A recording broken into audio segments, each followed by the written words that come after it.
Hello, welcome back to the Underhand Free Throw. I am Simon, and today we are finally going to start our mock draft of the 2023 NBA Draft. I've been waiting impatiently a very long time to do this, and me and Ian finally got to it in our latest podcast. So for this first video segment, we're just going to be going over the first top 10 picks. It took us over an hour to get through them. But anyway, let's get into this mock draft with our first overall pick. Let's do it. So for the mock draft, I think we're going to go from... Well, we'll start with our lottery. We'll go more in depth on these picks, and then after pick number 14, we'll do the rest of the first round kind of more quickly. But yeah, we'll start from pick number 1. We'll each give our pick, and I expect for the the first overall pick, we're not going to disagree, but who knows? Yeah. But for the rest, when we do disagree, we can quickly go over like, hey, why do you think, why was your number 5 pick this guy and not this guy? That's totally wrong. And we can go back and forth over that. I feel like if I take the first pick, you'll generate a lot more drama with the second pick than I would. So maybe that's how we want to proceed and go like that. I think we've got there's at least one player at the top that I think we have fairly opposite perspectives on. So have you been reading my picks?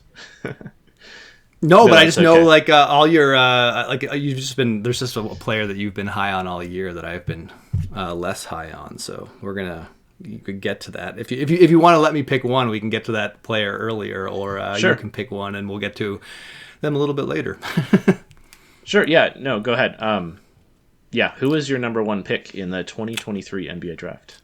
Yeah, so if anyone doesn't know about Victor Wembanyama, that means that you don't know anything at all about the NBA draft, and that's fine, because we're going to explain to you why Victor Wembanyama is a generational prospect. And to be clear about how generational this prospect is, if we had a draft where we took all the best draft picks in the last, ever, basically, if we had LeBron James, Shaquille O'Neal, Kareem Abdul-Jabbar, Tim Duncan, and Wilt Chamberlain in this draft, there would still be some people who would be considering taking Victor Wembanyama with the number 1 pick. That's how unique a prospect he is. He's 7'4".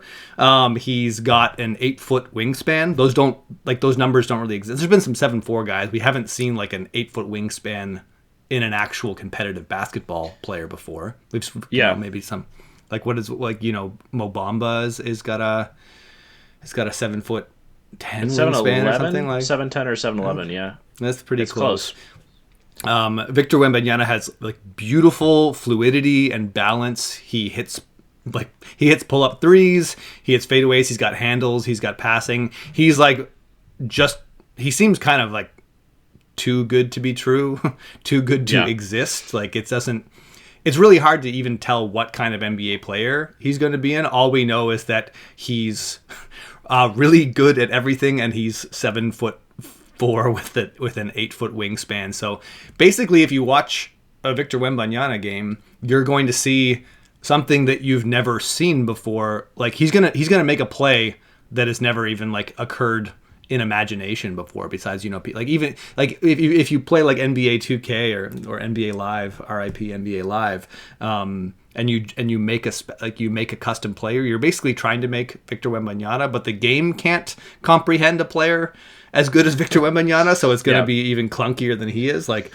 the fluidity and potential skill set at that size is just it's off the charts. Yeah, it's crazy. It's just how well he moves around the floor is like the most shocking thing. It just doesn't really make any sense. I mean, the closest thing we have is in the NBA today is probably Kristaps Porzingis. Just, a guy of that size who can move that well and has the perimeter game and, the guard skills, I guess, as well as a very solid interior game as well. I'm not trying to say Victor Wembanyama is some perimeter player. Like he has incredible shot blocking instincts and really a lot of toughness around the rim as well. So I mean he's going to be a tremendous defensive player if that potential is realized. But that doesn't do it justice. Like Kristaps Porzingis is just an approximation, but he's really not close to the level of athlete just when it comes to quickness and agility on the court that Victor is. I think, if anyone's watching Kristaps Porzingis this year and hasn't watched his whole career as much. Like he was, like I'd say early career Kristaps Porzingis before the injuries is a little bit better of a comparison, but he has got nowhere near the length. And Victor Wembanyama's on another level in terms of fluidity and handles. His ability to get low on the dribble is something Kristaps Porzingis never touched, which is like a big deal in terms of functional handle, right? Because like, it doesn't matter if you can dribble the ball through your legs a million times and execute high-level dribbling moves. If your dribble's high, I mean, even like Kevin Durant struggles to avoid turnovers because he's too tall on his dribble. So Kristaps Porzingis can't cross people up on the perimeter and drive into traffic because his dribble's so high. Where Victor does have a bit of an ability to sort of like get low to the ground and attack. I don't think that's going to be his game in the NBA, but like again, he just leaves open the possibilities. Like he just like you can really imagine anything when you watch him. Like it feels. I don't like. None of us like to hyperbolize players in the draft because it happens every year. For any of the top picks, you want to hyperbolize them as like an all-time great or the potential ceiling, and it's always a bit silly. But Victor Wembanyama, like the opposite is true. It feels silly to like nitpick anything of his game because like we've just not seen anything like this. Like that doesn't mean any of these things are going to happen. Something's going to happen in his NBA career. He's going to become a type of player. He's not going to be someone who is incredible at everything, but right now as a prospect, when you just think of the potential for any of these skills to develop, he just doesn't do anything that like limits your imagination basically. But yeah, let's keep moving. Let's go to our number 2 pick. Your number 2 pick. I'm not signing off on this. I'll say mine first, and then you can go with yours. But yeah, we'll talk about it. For my number 2 pick, I did have Scoot Henderson for most of the year, but lately, due to the improvements of this player and the real major drop in performance when Scoot Henderson came back from his injury, I've actually moved Brandon Miller up from number 3 to number 2, and he would be my number 2 pick right now. Do you know where I have Brandon Miller? My guess would be outside of the top 5, but... Or maybe just very low in the top 5. Just a little bit. I have him at 6. But let's stay positive on Brandon Miller. Pitch me on Brandon Miller. I'll say a couple of positive things if you're probably going to cover them. But who's your pick at number 2? Amin Thompson. Okay. But let's get into. No, sorry, Scoot. Oh, Scoot is number 2. Yeah, Scoot's number 2. Okay, so here's the main reason. I did kind of a deep dive. Based on the stats that we have available, which if you don't pay for stats is not a whole lot, but we can look at effective field goal, we can look at offensive and defensive rating, and I looked at the trend of Brandon Miller over the season. So early on in the year, in non-conference play, Brandon Miller really struggled to finish at the rim. I believe he was below 50% at the rim. He was more of an off-the-dribble jump shooter, and even given that, he wasn't great from the mid-range either. He was a really good three-point shooter, and his defensive intensity wasn't quite there. But over the season, in looking at the stats and watching him play, I've seen a clear improvement in all 3 of those areas. His defense has definitely gotten better in conference play as things have kind of heated up.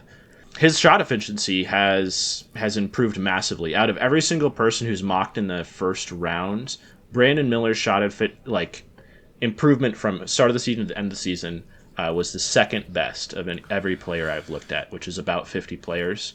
I think Brandon Miller he's at like 60% on twos, like 60% on twos since his bad start. He went from below 50% from 2 to now he's above 60%, and his effective field goal has improved massively. And anecdotally, his defense has looked a lot better over the second half of the year as well. So that's kind of where I'm at, the improvement. And then I also like to look at just like the upside of these guys. And Scoot Henderson obviously has tremendous upside with his athleticism, but for me personally, if I want like a primary offensive hub shot creator guy, the fact that Brandon Miller is 6'9" with a plus wingspan and has like a really quick release and smooth stroke and can shoot over his defender, I just see a very minutely slightly higher ceiling with a guy at that size with his handle and shot creation ability than I do for a kind of short point guard. Yeah. So I mean, I get the appeal of Brandon Miller, 6'9", smooth ball handler, like flamethrower jump shot. You just Yeah. like, and the jump shot is so nice. Like it's lightning quick. It's really he's got a nice wide stance on it. It always looks balanced. Doesn't matter if he's coming off the dribble or coming off movement. So that bodes really well for his NBA career, is that he's going to be a versatile shooter that can play a couple different roles. He's definitely going to be an offensive booster at the next level. Love him as a catch and shoot threat. Love him as a movement shooter. Love him as an off the dribble 3-point shooter. I just don't. I guess first of all, I'd like to address the narrative and the statistically backed narrative that he's improved as an interior scorer, improved inside the 3-point line. I've seen the stats. I also think that statistically, Brandon Miller is one of the best players in college basketball. So that's always cooler than not being statistically good in college. Like shout out Cam Reddish. But I look at I watch the finishes, and I think all that really changed about he didn't increase his ability to attack the basket or fundamentally change raise his ceiling in that area. He basically became way better with his shot selection. Stopped driving.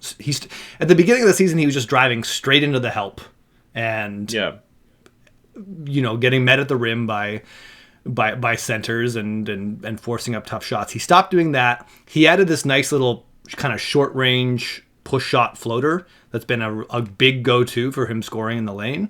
But I don't see him, doing a lot of high-end finishing over traffic. I don't see him creating easy shots for him at the basket. I don't see that short range floater being a monster weapon in the NBA against much bigger centers the one area I do think he could possibly improve on in the NBA is that he might be able to get off that mid-ranger a little bit more clean, because it is a lot more wide open. Like, it's important to remember with college basketball just how gunky the paint can be, and the area between the 3-point line and the paint, where just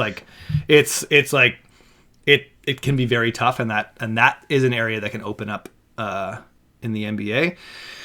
But regardless of all that, I just don't like the other stuff. I think he's like a so-so passer. I don't think he's a physical presence at all, despite being 6'9". I think despite being 6'9", he's still just he's a perimeter threat. He's not someone who imposes. He's not a really good athlete. He's crafty and slippery sometimes and smooth, but he's the athleticism matters for the finishing, and it matters for the defense. I think the defense he has lots of good moments, but I'm actually a little bit more disappointed to not see a more disruptive, aggressive defender, considering the monster back line he has behind him defensively. Alabama's got even when you're just watching Brandon Miller, if I'm watching his defensive tape, I keep looking over at Noah Clowney and what's the big guy's name? Anyways, two really big bodies behind him who can move. And despite that, he's kind of when I see a big back line like that, I want to see a defender who's going to absolutely punish you aggressively. And Brandon Miller does not do that. So I just see a guy like Wyatt that's really obvious he can dominate college. 6'9" shot maker. 6'9" insane shot maker.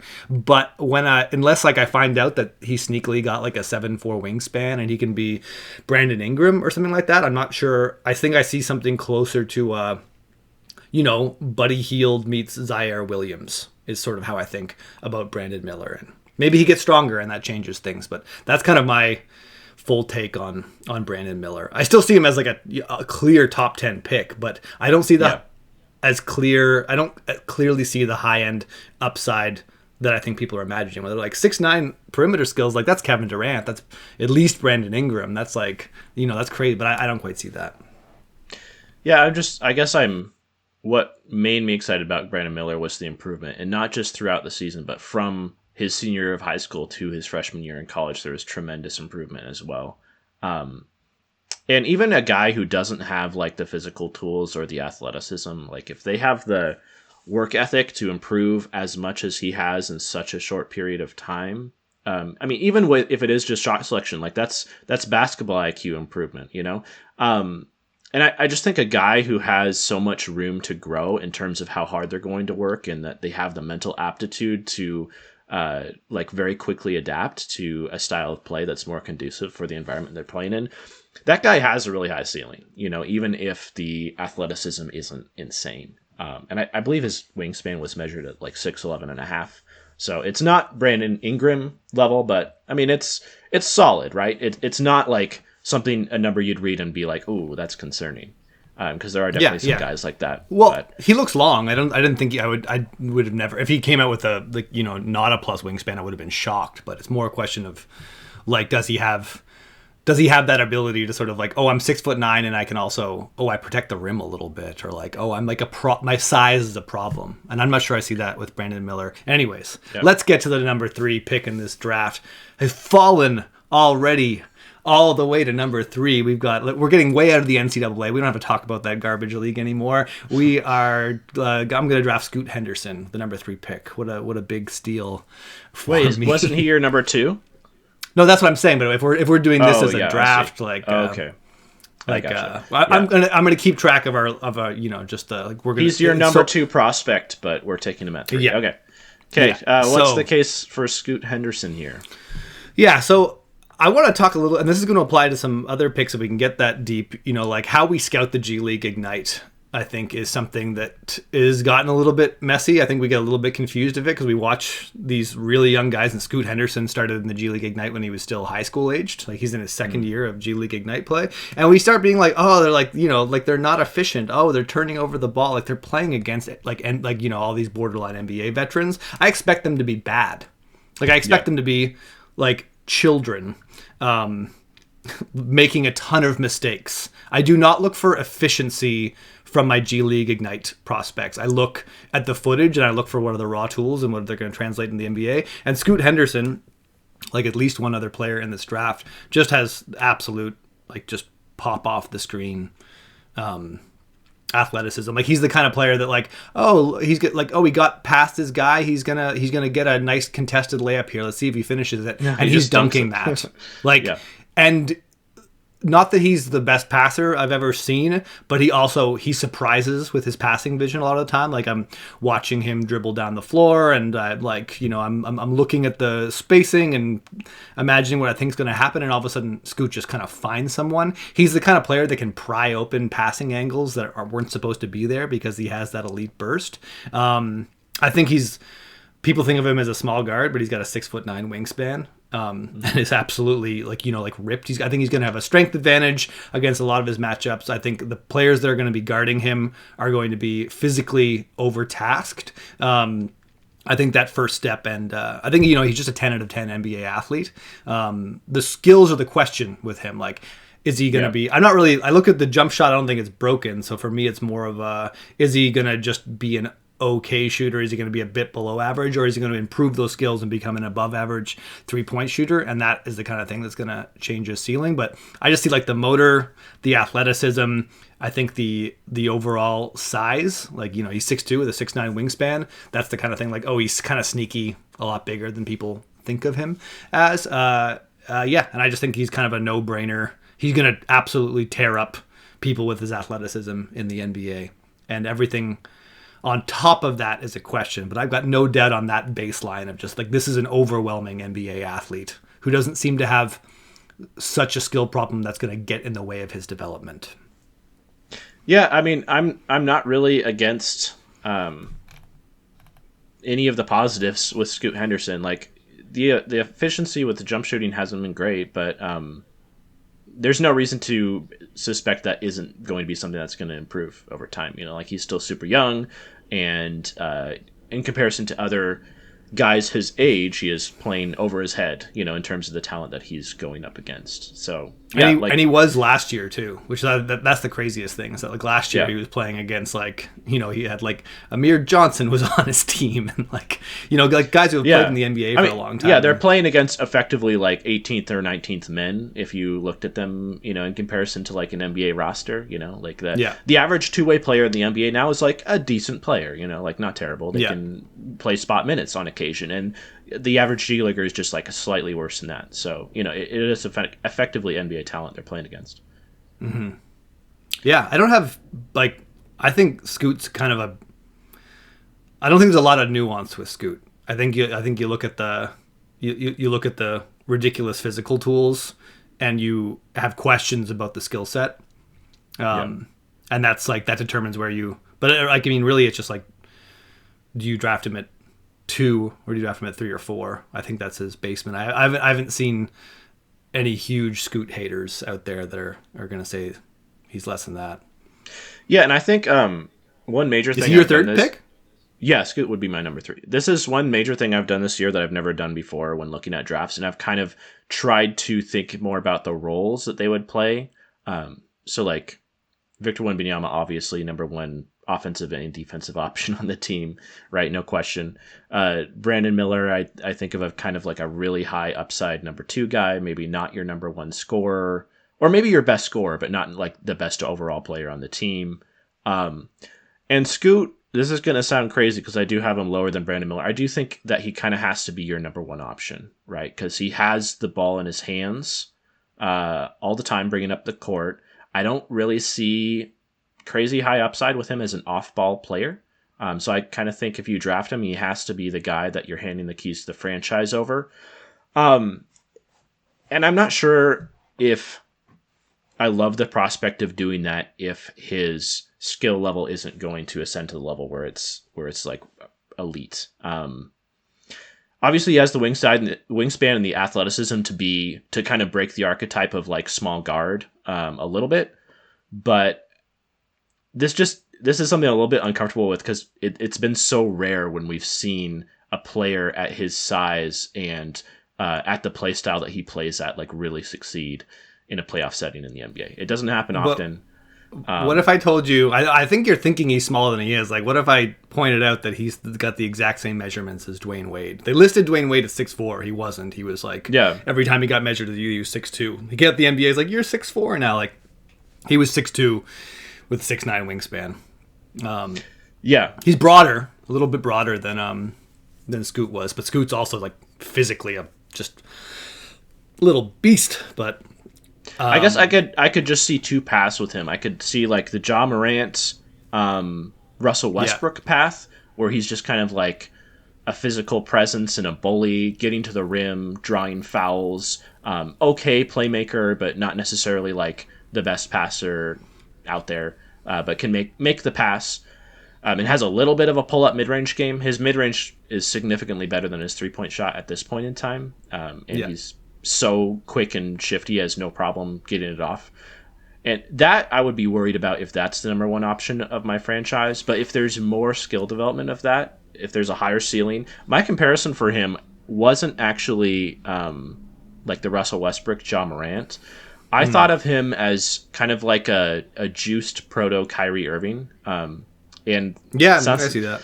Just because of like the handle good. that he has and the finishing package, like yes, he can dunk, but also like he's really good at contorting his body and flipping the ball at weird angles off the rim and finishing. And that's you more feel Kyrie like when he to gets me than it is Russell Westbrook.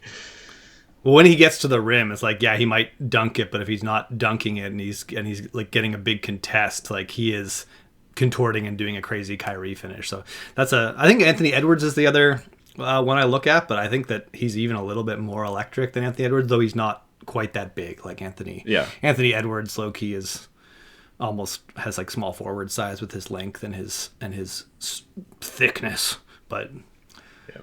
And I fully realize that if Scoot Henderson becomes a 40% off the dribble shooter and a really high level read and react playmaker, this is going to look stupid in a few years. Or if he's just not bad. I think that's like if he's not Russell Westbrook, where he's just like and he's a god awful 3-point shooter, and poop eventually plummets from mid range as well. But I think that's like, I don't need him to be elite. Like I just need it like as a question of going under screens, not going under screens, and how he deals with that. Like that's something that I feel we'll be talking about even in his rookie season. I do think he's got a little bit of an off ball game as a cutter, but these freaky athlete point guard guys just really struggle to figure out how to shoot off the dribble. And I don't know why that is, but Derrick Rose really struggled with it until he went through all of his injuries and lost his athleticism, right? John Morant's continuing to struggle with it right now. Russell Westbrook has always struggled with it. Yeah, I don't really know why that is. Yeah. It's Okay. true. I don't know. Let's get to your next pick. Number 4. That brings us to number 4 in our overall draft. Well, we're in agreement here because I have Amen Thompson. Okay. Yeah. Amen was my 3. Yep. So we both have him at this point in the draft, I guess. The case for Amen Thompson is he's a crazy athlete, rivals Scoot Henderson. I wouldn't say he has quite the just electric shiftiness that Scoot does, but his initial first step and his vertical leaping ability are right there with Scoot. Yeah, I disagree. I don't think I've ever seen a better athlete than Amen Thompson. Well, he's doing it at 6'8" rather than 6'2", so I would say it looks more impressive due to his size. I think they're both sure maxed out, 10 out of 10. Yeah. Like both Scoot and Amen. It's just like I can't believe what I'm seeing sometimes with the way that he tears into the lane. Yeah, I'm not sure if you'd beat Scoot in a 40, but they might be really close. Top end speed, yeah, I would go Scoot. But in terms of like half court bursting by people, Amen is shocking. It's really tough. We're going to talk about this with both Thompson twins, and it's sometimes hard to pull them apart or not compare them to each other because you're getting the exact same body with they've got the exact same body but really opposite strengths as prospects. So they are fascinating to compare, but and it's really hard to understand what we're watching because I don't know what this league is at all. I don't know who these other players are they're playing against. So I really try to zero in on what that player is doing.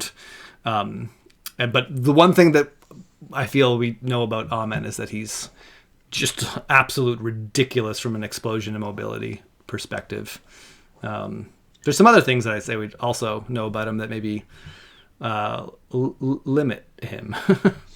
Yeah, so he might be the best athlete at his size, in terms of 6'8" and up, and that's because we got to remember that Zion is 6'6" or 6'7", so technically, Amen Thompson, in terms of guys who are 6'8" and up in the NBA, he's probably going to be the best athlete in the league.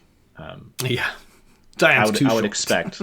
Yeah, well, I mean Zion might rival him, but yeah, I'm putting them in slightly different classes here. I mean, it's approaching young LeBron James athleticism. It's pretty crazy. But and I will say in terms of being a playmaker, there's a lot to like with Amen. It is really hard to tell given the competition that he's facing. There's a lot of wide open players just kind of streaking to the corners with no defender in sight in the Overtime Elite League. He finds those guys. He definitely has the ability to make lead passes, make good reads, but it's everything else skill wise that's the concern. The jump shot is really bad. The finishing ability hasn't been great, and it's doubly concerning because he's trying to finish against players who are the same size as him and nowhere close to the same level of athlete, and he still struggles to finish at the rim. So maybe that's just a shot selection thing. I don't know. I think the finishing at the rim thing has got a little overstated. I think both the twins started off with some disturbing finishing numbers, and that narrative got started. But I've seen when I watched the actual tape, his he has a similar ability to contort his body and make some absolutely goofy finishes. I think his finishing ability is going to be impressive. The passing is a lot harder to analyze because unlike his brother, his passing is definitely the drive and kick variety. So that means Scoot, he's tearing into defenses and opening up passing angles. Is he going to be able to do that against NBA? Are those same passes going to be there in the NBA? No. That is definitely going to be reduced because NBA defenses are much larger and much smarter. And I think in that league they play with the NBA 3-point line, don't they? Or I'm not sure about that actually. I think it's college.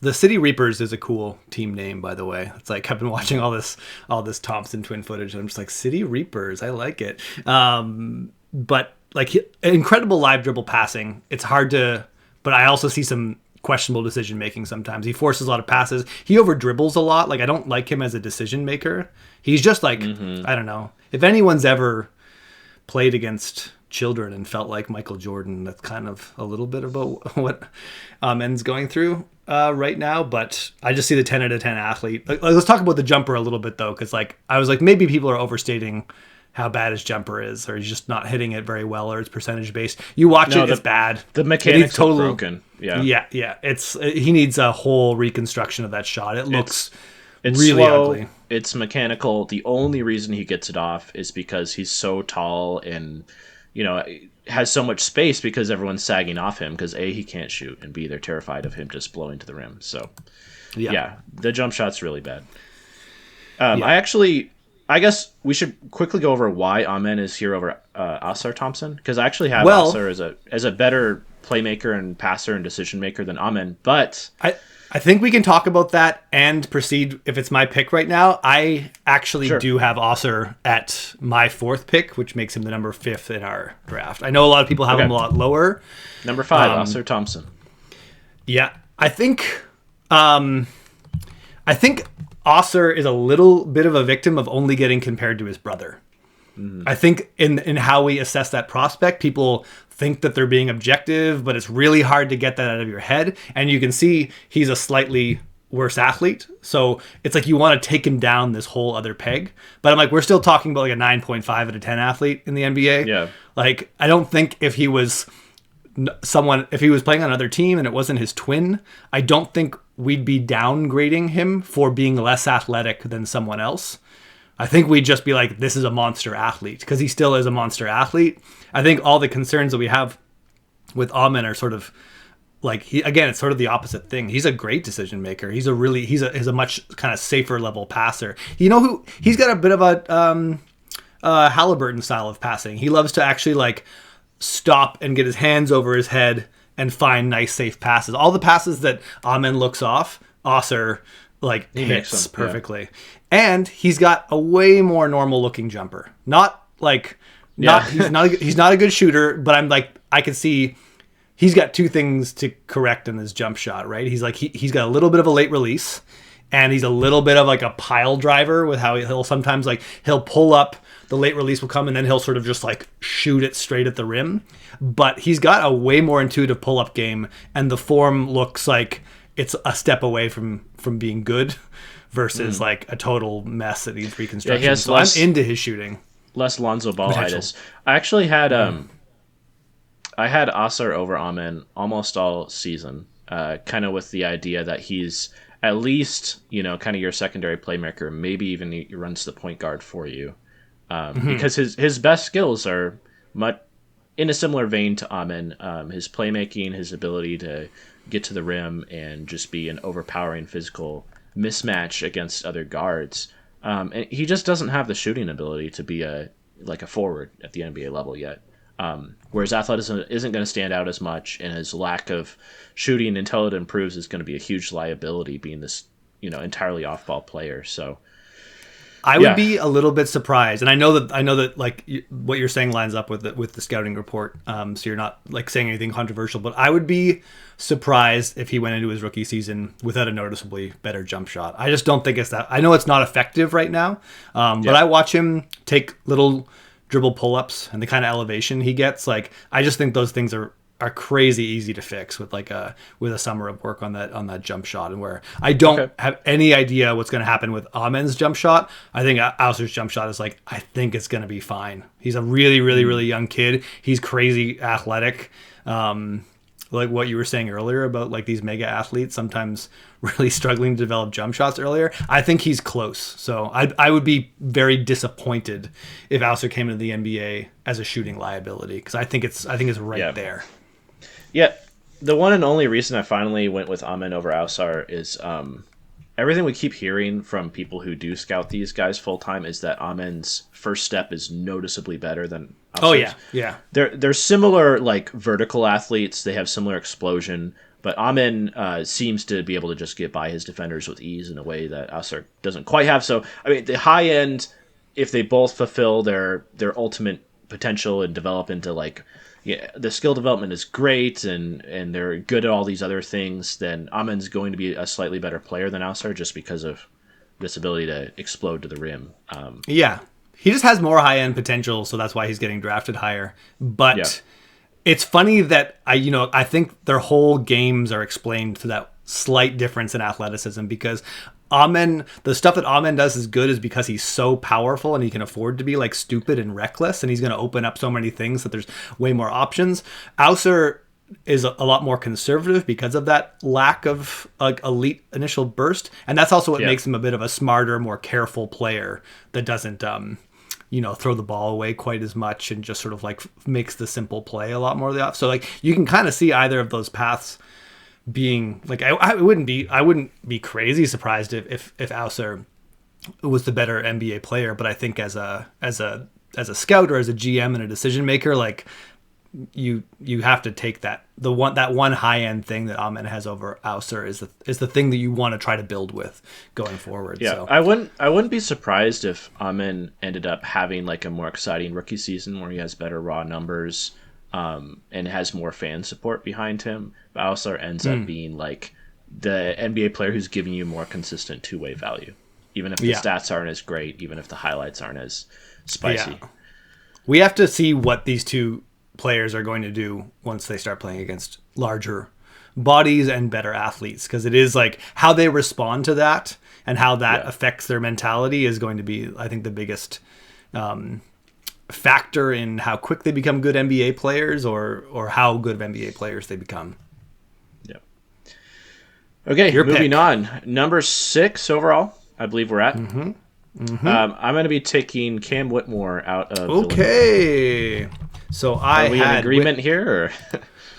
No, I have. Okay. I've got Jarris Walker ahead of him, and I've got Cam Whitmore one spot behind Brandon Miller at 7. At the last this morning before this podcast, and I was getting ready for my Brandon Miller hating rant. I almost bumped Cam Whitmore up, but Jarris Walker's. And we'll get to Jarris Walker. Let's talk about Cam Whitmore. He's your pick. I give you the floor. Yeah. So you didn't like him earlier in the. I remember like last time we talked about it, you were like, I don't get this guy. Why are people excited about him? Okay, the first couple of games with Cam Whitmore were pretty rough, and if you go back and watch those games, it's fair to say that like that is not a crazy take. Oh, it wasn't a bad have. take. Yeah, but over the course of the season, this is actually the most clear comparison that I had, like the most obvious one. I just see a player whose archetype is very similar to what Jaylen Brown's was at California when he was in college. You have this really, yet again, we're kind of drafting the athleticism, the upside here, but you have just like this crazy athletic profile, this really big stocky wing at the college level who doesn't necessarily have incredible skill development yet, but as the course of the season went on, we began to see things out of Cam Whitmore, which were really encouraging for me personally. For one is just like the number one thing I love about him is just his like relentless intensity around the basket. He's incredibly strong at getting to the basket. He's just shouldering and muscling people out of the way. And then his second jump is pretty incredible. It's pretty shocking. Like if he misses at the rim or if he's around the rim and someone else misses, he can get off the ground and grab the board, before anyone else around the rim has even had time to react yet. So that's really encouraging. And then the other thing is his jump shooting form, I just thought improved quite a bit in fluidity as the season went on, and his confidence improved quite a bit. We saw him being kind of purely a catch and shoot guy where it was a little bit slow, a little bit mechanical. And then later on during the season, he's taking off the dribble shots. He's taking step backs. He's like moving side to side, and then really quickly kind of pulling together and being able to get that shot off pretty cleanly. And, the efficiency hasn't been awesome, but I just see like this is the exact same thing that happened with Jaylen Brown. And it did happen later for Brown. It was more, his first couple of seasons in the NBA where he was kind of like just learning to get that shot off and really cleaning up that release. But I think we're starting to see the early signs of that with Cam Whitmore. He doesn't quite have the length that Jaylen Brown is. I don't think he has a 7-foot wingspan. I don't know what his. I haven't seen a recorded wingspan yet on Cam Whitmore. But he is more stocky. He does have a 7-foot wingspan, at least according to one source I can find that he sees. He has a 7-foot wingspan. Visually, it doesn't look like his arms are quite as long as Jaylen Brown's, but I mean that's always a really tough thing to gauge. Yeah, yeah. He just has the body. Yeah, I don't know. I'm just excited about his. It's really that I had Jarius Walker above him too until I saw Jaylen Brown just really clean up his jump shooting mechanics as the season went on, and that was really encouraging. You mean Cam Whitmore? Cam Whitmore, not Jaylen Brown. Yeah, did you go back and watch Jaylen Brown footage and you're like, this is what Cam Whitmore is? So I think that. So I mean, I remember our last conversation. I think it's like important to put it in context what kind of prospect Cam Whitmore is, because you had concerns just about like whether he was good at basketball, basically. And it was unclear the first couple of games. Yeah, yeah, and I still watch him play, and I'm like, I'm not sure how good you are at basketball yet. He's still like this kind of like scrappy, like junky athlete. But even back then, like when he hadn't started playing well in college, I was like, but he's so athletic. Like that first step is one of like, and we're talking about a draft that has a lot of really strong athletes at the top of it. Cam Whitmore is the only, or by far the most, like pop off the screen athlete in college basketball right now. Yeah, is the combination of the first, like he gets his first step every time. He just like that first step always puts the defender at a disadvantage. He gets them on his side and he kind of like just leans and powers his way to the hoop, and sometimes he makes a good decision there, sometimes he doesn't. When he runs into help, like the reads aren't quite there in his game yet, but the raw tools are like just brutal. Like he's like in a good way. Like he's just, this is a really, really powerful athlete. A little bit small for the style of game he has, you know, like again, he's listed as 6'7" with a 7-foot wingspan. We'll see if we actually get better measurements than that, but he doesn't look super tall. But he's so strong. The things that he's doing right now in college, and I think this is a really important thing when you're assessing making that jump. Like, is he still going to be able to do that in the NBA? And when you're so strong and such a good athlete like Cam Whitmore is, the answer is like, yes, he's going to be bullying a lot of, he's like, his defenders are going to be overtasked guarding him 90% of the time in the NBA. So I'm more, at this point, I'm just more excited. How does he build out the rest of his game? And the fact that, like with what you're saying, that we've already seen a lot of improvements in the efficiency, in terms of the decision making, in terms of the role that he's playing. It's sort of exciting to watch him learn how to play basketball and use that like terrifying athletic force against people. I think he's a more powerful athlete even than Jaylen Brown, and I think he's going to be a bigger physical presence in the NBA. I don't know if he's going to have the same like pull-up game that Jaylen Brown has developed. Like that's a harder thing to predict, I think, but I think we're at least looking at a guy that's going to be able to punish matchups at the rim and be a competent catch and shoot player.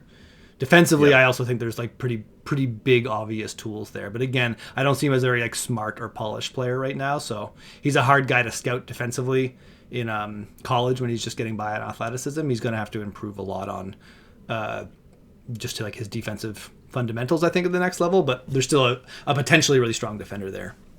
Oh, the other thing with Cam Whitmore that I found really encouraging is he already, even as I almost called him a rookie, a freshman at Villanova, as a guy who looked pretty clueless and didn't necessarily seem to know what was going on for much of this season, he already has a pretty significant defensive impact on the floor. You know, he's kind of a wash offensively, but Villanova's a much better defensive team when he's on the floor. And this isn't a team that's like, I mean, Villanova's not very good this year compared to what we're used to seeing out of them, but like this isn't a team that's putting in like some undersized scrub athlete. You know, like they have other forwards on the team. Yeah, and definitely. He's a significant defensive upgrade over them. So yeah, that's one thing that was encouraging with him. But yeah, we can move on to your number 7 overall pick now. Yeah, speaking of well, let's switch over to a team that is really good in college basketball. And let's talk about Jarius Walker, because I think he's the weirdest player in the, like, you know, consistently projected in the top 10. I think he's like I don't know what I'm looking at a lot of the time. He's like I think of him as kind of a I don't as like a he moves like a centaur. He looks like he's so strong, and but like he doesn't move like a normal human does. Like the way that he gets to the rim is like he gets his line and he's strong enough to hold it, and then he can just sort of like trample people to the rim. But like he doesn't jump off one foot at all. Like what? So it's like he's more like a horse when he goes on drives than he is like a human being. Because he has got tremendous leaping ability off of 2 feet. Like you see him get drop step dunks in college, but you don't like. He looks actually very athletically limited in other parts of the game when he's like picking people off the dribble and stuff like that, getting into his bag. That's one of the reasons why he almost exclusively shoots floaters off drives. You don't see him like drive at someone and dunk or get open into space. It's like he dunks in the post and he dunks when he can load up, but he doesn't. He's not athletic in other things. Super weird athlete. Like plays almost he plays a horizontal game like 90% of the time, and then gets into these extremely vertical moments where he can like use his power in really specific ways. But I think the big thing you have to talk about Jarris Walker first of all is his defense, which is I think he's by far the best defensive prospect in the class. Obviously, we're not really going to compare anyone to Victor, but I've never seen a player with such a wide defensive stance. Like he spreads his legs and he takes up like half the court. And then the stuff that he does with his footwork is like incredible. Like he like like chopping your feet is on defense, where you kind of like scuttle around sort of thing, break up your steps so you don't get caught. He will scuttle and beat guys to their positions when they're running normal at full speed. He just sort of like beetles across the floor and is just in front of them with his monstrous wingspan, and then spreads out this like it's like this guy has no torso. Like he's all legs and arms. He's just this like. His legs, anyways, he's like very fascinating to watch on defense. And sometimes I think people think he looks like slow or weird or awkward. Like he has very unconventional movements. But when you look at what he's doing, like, oh, he just beat the guy to the spot. And now they're going straight into his chest. And his chest is much larger than theirs. Yeah, of course.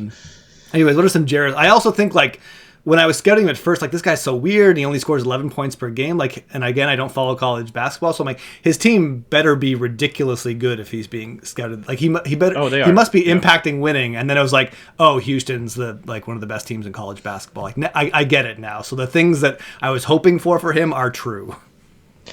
Yeah, no, he's not even necessarily hugely fundamental to Houston's success. I mean, they're a really elite defense whether he's on the floor or not, and that doesn't speak to him not having tremendous defensive upside. Like I think at his frame and his like clear skill that he has on that side of the floor, he's going to be good in the NBA. You do kind of wonder how much he's able to switch, because like you said, he doesn't have like crazy. He does have agility for his size and quickness for his size, but he's not like some crazy side to side athlete. So that would be the main thing I would worry a little bit about him. But definitely for defending bigger forwards, for having the strength and the length and the know-how to kind of hold up in the post, or switching a little bit, from that 3 to 5 position, I think he will hold up well. I really struggle to come up with a comparison for him, because his frame and his body kind of look like they're pretty similar to Isaiah Stewart, I think, on the Pistons, but he has so much more skill and upside and much higher basketball IQ than Isaiah Stewart does. So it's not a good comparison. That's just more kind of like a physical profile to get like a good example of what we're seeing here. But he's good. I have an awful comparison for him. It's like the dumbest comparison to make in the game, but like I compare him to Draymond. I hate making the Draymond comparison, because the Draymond comparison is always for like undersized great defenders in college, where just like Draymond doesn't happen. But like I think of him as Draymond with a lot more offensive potential. I don't know if he's like going to be peak Draymond defensively, but I do think if you're drafting Jarris Walker, if you're going to like if he gets drafted in the top 5 or something like that, you're imagining a potential defensive player of the year candidate. Like it does start with his defense. We are talking about someone who scores 11 points per game, and there's I don't see any path to him being like a central character on offense in the NBA. Like, Yeah, no, this is a role player. Yeah, very, very high upside role player, but yeah.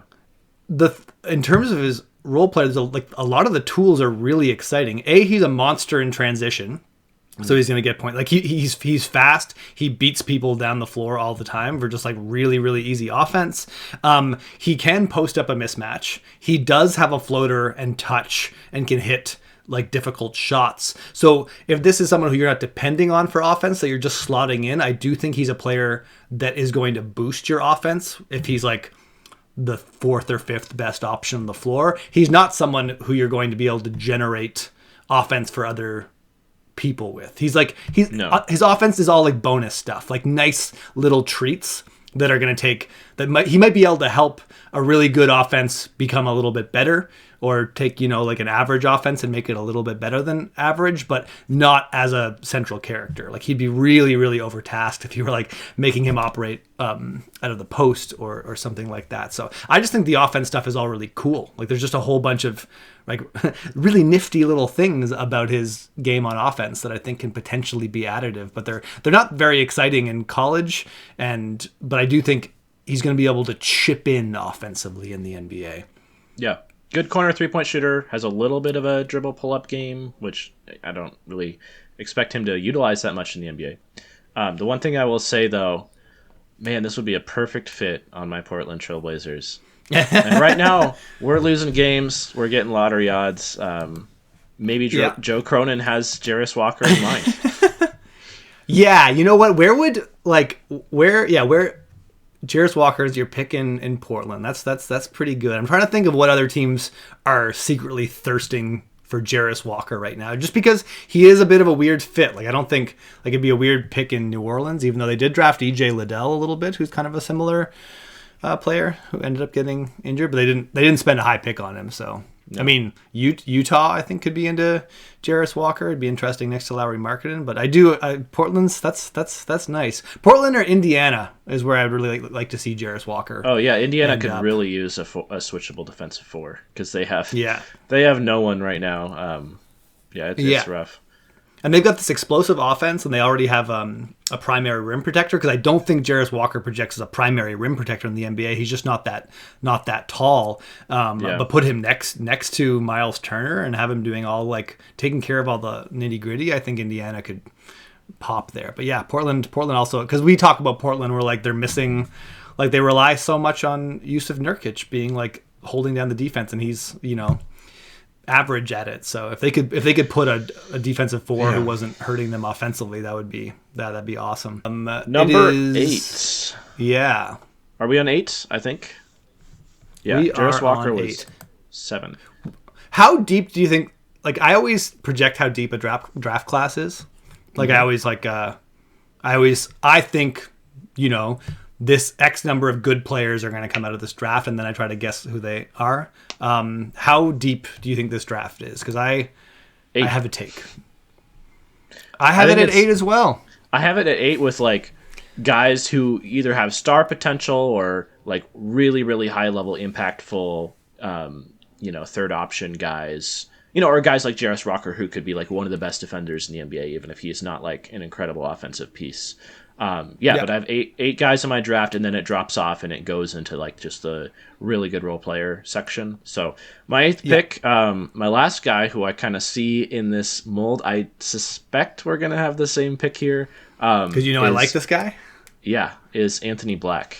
Yeah, we have the same top 8 overall, despite it being a different order. And this is definitely what I think of as, like, these are the 8 picks that have the potential, like you say. I'm also going to point out that, like, since I track it every year in the draft, just what I projected to be, this is the shallowest top-end talent draft since 2019.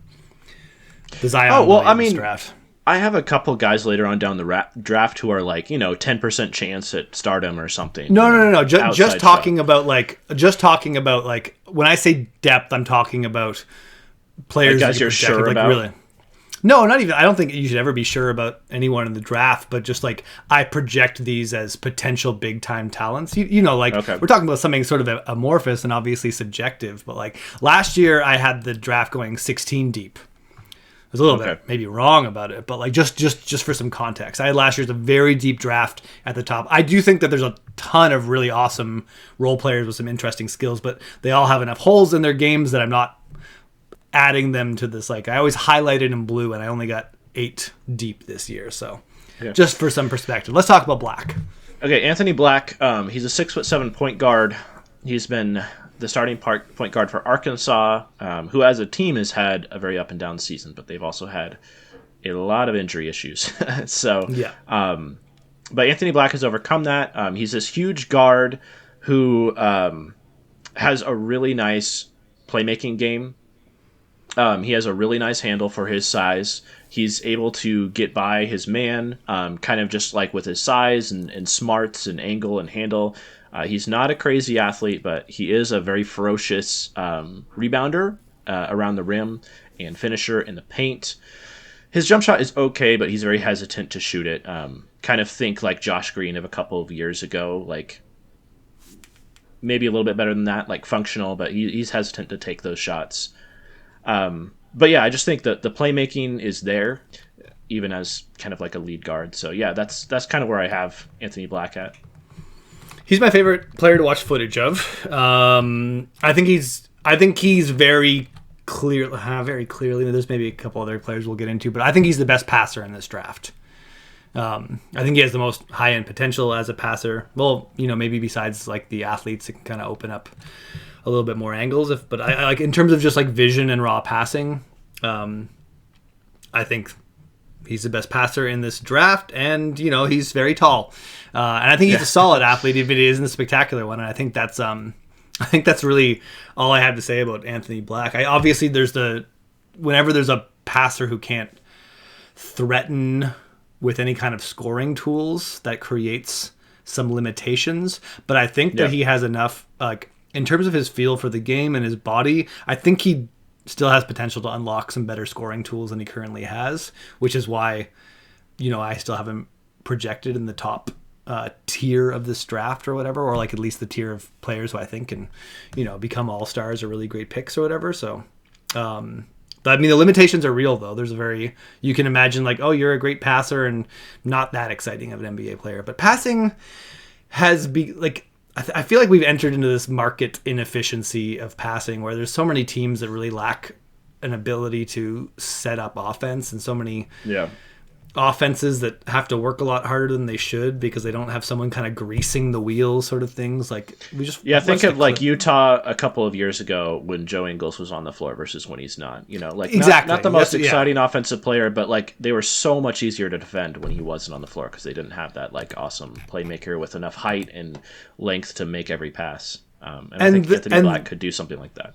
Yeah, and in Minnesota this year, how much things changed when we put the ball in Kyle Anderson's hands instead of having scoring guards. And we're going to get to some players in this draft really soon. I think that it's become so popular, especially like, in the States and Canada, to develop in this way where you just like really work on your individual scoring bag like crazy. And you come in what I think in this draft, like, players like Terquavion Smith, where you're just like, you have the whole bag. You got the step back. You got all the moves that like. I don't know if I agree with that, but yeah, we'll get to that. Let's talk. Well, we can, on a slightly higher end, like Keontae and Nick. But it's like how we see so many of these guys now coming in the NBA, and the NBA it's Jordan Poole, it's Tyler Hero, it's It just feels like there's this abundance of guys who max out their individual scoring and self-creation. And then they're like, but what does that really do in the context of a team? Like, it is additive, but if that's all you got, that's like, it's not. I think people really, really overvalue that in the NBA and undervalue, like they focus too much on the limitations of players like Anthony Black. And they celebrate the scoring and not celebrating the more subtle things. And I think Anthony Black has more of the subtle things, which is why I have him over all of those scorers that I just mentioned: Keontae George and Nick Smith and Terquavion. Anyways, we've wrapped up the top 8. So now we're getting into. I think after this we're going to be a little bit more all over the place. Is it my pick or yours? You picked Anthony Black. I picked Anthony Black. Yeah, I'm evens your odds. So you are up at number 9, and I guarantee we're not going to have the same prospect here. No chance. Yeah. So you know what? I'm making like the tiniest last minute change because I do have strong reservations about who I was going to pick, but they're going to come up Oh. after. I'm going to go with Grady Dick here. Oh, dang it. Why is that who you had? That's who I had. I was like, there's no chance Ian has Grady Dick at number 9. No, I'm pretty moved by Grady Dick. I even think what we were just talking about with Joe Engel. I think Grady Dick has a little bit of that like passing and stuff, and then we're just talking about absolute flamethrower shot. I think if you're a Grady Dick hater, you just look at his like really skinny body and just don't think he looks like an NBA player. He looks like I always call him Dr. Zeus when I'm watching him. Like he looks like a Dr. Zeus animation or something. Sorry, cartoon from the book. I don't. But I remember. Like I think back to like Gordon Hayward in college, where he just looked like an overgrown child. And like what Gordon Hayward looks like now. And it's important to remember that like while not every prospect develops a monstrously strong body, you also should not assume that players are going to be trapped with exactly that body most of the time. So yeah, what if Grady Dick just ends up actually having a normal physical ability in the NBA? I think that actually almost unlocks a bit of star upside for him. I mean, he's 6'8", and looks it, and he's got great length. He is skinny. He looks giant in college, but yeah, he just like he's narrow and he looks like he just doesn't look physically strong in college. But if he's playing the 2, I don't think he's gonna have. I think he's still gonna have a height advantage and a size advantage against other 2s in the NBA most of the time. I mean, I guess depending on who's defending him. But yeah, what sold me on Grady Dick is I went through the net ratings of all the players that are draft prospects on like the good teams. So not like low level mid majors with 500 records, but like, teams that legitimately have a chance to like, make a Sweet 16 in March Madness. And Grady Dick has the second best net rating of anyone out of all the prospects. Yeah, I'm not surprised. The team is so much better offensively when he's on the floor. He has a slight negative defensively, but he's also a freshman and he's really skinny. So he's going to get smarter and he's going to fill out a little bit more. I'm not overly worried about that at his size. I don't think I knew he was a freshman. That kind of changes the equation because like I watched footage of him like, oh yeah, he's probably like 22 and has been like secretly murdering the ends. I just haven't heard of him, I guess. The fact that he's this good at 19 is pretty crazy. Or he might be 20 by now, I don't know. Yeah, Grady Dick is very, very good at basketball. And if there's physical development left to happen there, which I think is likely. Some guys don't physically develop, so I don't think it should just always be depended on. But like, if there's physical development in the cards for Grady Dick that he can get a little bit stronger, I don't know. Like, I think he's clearly the player left that has a little bit of. I know that he gets compared to Klay Thompson a little bit because people picture him as this run around like stationary shooter with a nice shot, but I think he's got like much better passing than Klay Thompson ever had, and I think he's got a little bit more like off the bounce creativity. He's better at getting Klay Thompson is stronger than like even in college. Klay Thompson was not that kind of like skinny little weasel that Grady Dick is. But I went to a lot of Klay Thompson games when he was in college. Oh yeah, I forgot about that. Yeah. I kind of like the Klay Thompson comparison a little bit just because Klay Thompson was such like an outlier shooter. His sophomore and junior year, he left for the NBA early after his junior year. He was like one of the, I don't remember if he led the nation in scoring, but he was there. Like he was right there in the conversation, and he was such an outlier shooter compared to everyone else in college basketball at the time. And this was still 2010, 2011. This is still that era where we weren't 100% sold on the idea of like just an elite shooter that didn't seem to have this great, well-rounded game. But the two advantages Klay Thompson had is the jump shot was incredible and he had the size. And Grady Dick has both those things. And he has some more as well. But like with Klay, those translated so well to the NBA and like almost immediately. And it's just rare to see a 19-year-old who's this polished, has this polished of a jump shot, has the ability to get it off. So, like his release is so quick. And it's just so consistent. Like, even in today's day and age where everyone can shoot, like he's still a major outlier here. So, yeah, Klay Thompson is one of my more embarrassing draft misses. Like, I was sort of biased against him didn't really understand his game. And every now and then you get one of those players you kind of don't like the look of, and you sort of like decide to view them as negatively possible. Klay Thompson is a draft prospect. I think I had him at 18 or something that year, and I still it's still an eyesore when I look back at my. It's like I've got Trey Tompkins and Justin Harper above Klay Thompson and Jawan Johnson, and actually Kyle Singler. Kyle Singler's not an awful Grady Dick comparison either. I think that's like what a lot of people are picturing. I don't think Grady Kyle Singler had the baseline level of athleticism to compete in the NBA. Yeah, I agree. Does, so also, Grady Dick is going to be playing an entirely different position. Like Kyle Singler was essentially like a power forward who really struggled physically at the college level. But I think that's how people think when they see Grady Dick. They're like, oh yeah, tall white guy, versatile shooter sort of thing. Like I think Grady Dick is a lot more like fire and competitive in his game. He's really, really, really fun to watch, and I'm not surprised we both have him here at 9. Let's get to your next pick. Okay, number 10. I know we're going to disagree on this one. I really went back and forth between Taylor Hendricks and this player, but I ended up going with Chris Murray. Oh yeah. The younger brother at number 10. Brutal.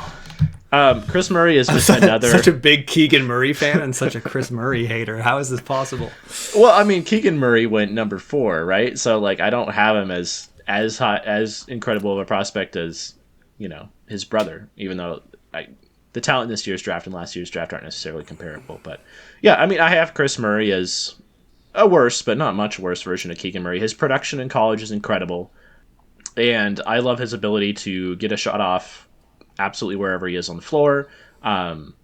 He's been a good defender at the college level. We'll see how that translates because, much like Keegan, he's not like an incredible, side-to-side athlete or anything, but he is huge.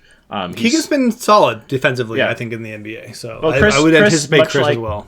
Chris, much like Keegan, is 6'8" and has the frame. Yeah. His jump shot doesn't look as fluid, but I just think there's enough track record now. Like, Keegan left for the NBA, and Chris just immediately stepped into his exact same role in Iowa and put up comparable production. I just think their games are comparable, and I just think the way that they're going to produce at the NBA level is at least comparable. So that's why I have Chris here.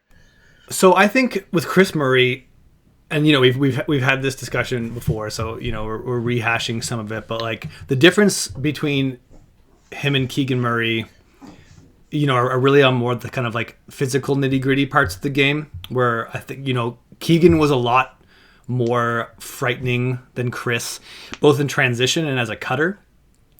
Keegan had this sort of magical ability to just sort of pop into gaps, grab the ball, and generate really easy, efficient paint touches, where Chris is already more like this kind of, mobile spot up player. Like he's got, and which Keegan was as well, but Chris more has that part of his game that he's exclusively focusing on. Yeah. I think the fact that a lot of Keegan Murray's physical game has not really translated to the NBA yet. It's really hard to assess Keegan Murray this year in Sacramento because I think people are like basically happy with him and that he's like putting up efficient scoring and shooting numbers and starting on a really good team. But like when you watch Sacramento games, Keegan Murray's role is so small that it's like, yeah, he is. If you check the box score, you're probably happy with Keegan Murray most nights. But when you watch it and you're like, he's not doing anything. Like they get him out of the way and to run their other stuff. So I definitely think Chris Murray could play that role, but I still think Keegan Murray, as his career goes on, still has this like physical upside to tap into, where like if he's involved more as sort of like a cutter and transition player, I think. But Keegan Murray's already disappointed a lot in that he doesn't look like the same physical impact guy, where Chris Murray doesn't look like that physical impact guy at college. So I think that's like completely off the table for him. I don't actually hate. I like a couple spots later, and I'm into Chris Murray as a pick because it's just like, oh, he's going to be a 3-and-D wing in the NBA. That's really valuable. And Keegan Murray's already shown that he can do that in the NBA, and I think Chris probably can too. So I don't think this is a bad pick by any means, but I don't see any upside with Chris Murray. And maybe some of that's being like, oh, I overestimated Keegan Murray's upside, so I wanna overcorrect. Let me see, where did I got Chris Murray. Oh, I'm scrolling down. I got Chris Murray at 21. I But really debated between Chris Murray and Taylor Hendricks as the two guys that I saw as the best like 3-and-D forwards available. And Taylor Hendricks' numbers are a little bit, his efficiency numbers are a little bit more eye popping. His net rating is a little bit more eye popping. But Chris is playing on a much better team. And I just think one other thing that I did is I tried to compare the effective field goal of all these draft prospects, not to college as a whole, because the overall average in college basketball effective field goal is pretty bad because you have all these really small schools that don't have much talent. But I compared it to the average effective field goal of the top 100 offenses in college basketball. And even in that respect, Keegan Murray is still quite a bit better than the average. Yes, sorry. Chris Murray is still quite a bit better efficiency-wise than the average offensive player at a good offensive school in college basketball. And I think that's impressive just with like the ease and naturalness with which he was like a much lower he had a much smaller role the past couple of years, and then now his junior season, now that his brother has gone to the NBA, stepped right into his role and performed like very efficiently, like significantly stepped up his production and did not see any drop off in efficiency. Actually increased his efficiency over the prior 2 years as a result. That's really impressive to me. So that was it for the top 10. It got a little bit controversial at the end, and it's going to get more and more so as we get deeper into this first round, as turns out me and Ian don't necessarily agree after those first 9 picks. But our next video is going to be picks 11 through 20, and we'll get into those guys at that point.